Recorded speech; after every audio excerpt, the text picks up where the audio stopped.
Hey everyone, this is our Super Bowl grocery haul. First, we went to Sprout Farmers Market.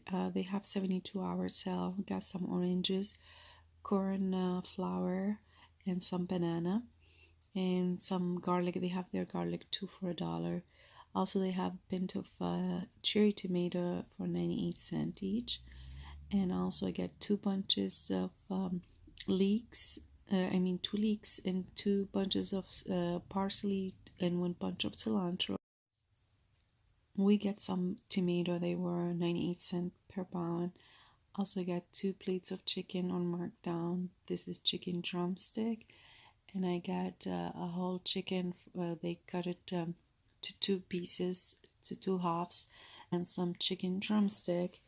And this week they have wheat brand on sale, and I got some brown cow yogurt.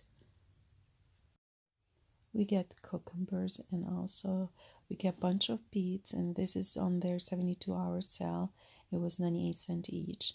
And also we got three chips, buy one get one free. It was $1 each after the sale. From the international market, we got split fava beans and some Bulgarian white sheep, which is actually feta cheese but is a creamier, and some coriander seed to grind for our spices, some grape leaves, and 6 limes for $1, and some pita bread.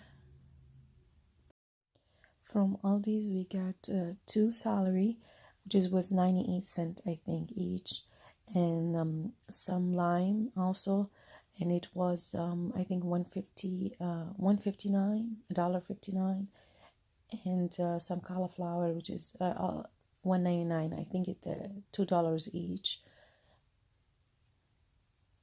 and some Roma tomato, and they have sale on avocado.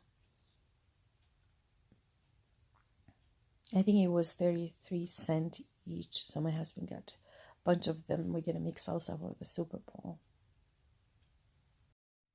From Kroger, we got 2 bags of frozen chicken wings. I think 2.5 pounds in each bag, and they were $5 each. Also, I got this potato was on markdown from Aldi's, and from Kroger, I got a bunch of cheese. They have a good sale on cheese. I stock up on a few variety of sliced cheese and one cheddar, like black cheese, American cheese. Also, I got some sausage, beef sausage, and some little Franklin or little hot dog sausage. Don't forget to subscribe, comments, and share.